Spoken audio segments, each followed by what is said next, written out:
jasno se vidi da se deli ceo svet na dve strane. Jasno se vidi da ova crna strana se više i više preuzima ljude. Lakše ići onim putem. Jasno se vidi seksualnost, požuda, novac, moć.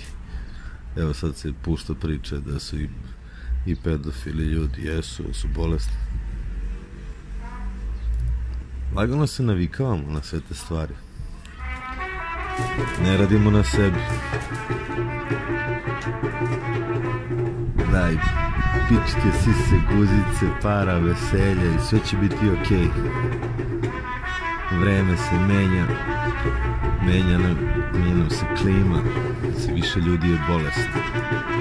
Svakim danom neko umire i odlazi, svakim danom se neko rađa. Nadam se da će ovi što se rađaju biti pametniji od nas.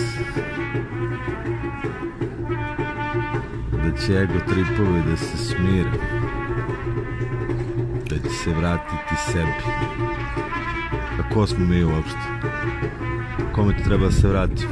Ja osjećam da treba da se vratim prirodi. Ali opet živiš tu. Živiš u tom sistemu gde evo svira ti truba i ti uživaš i gledaš kako da preživiš sledeći dan. I tako, mrzelo me da pišem pa sam ovo ispričao.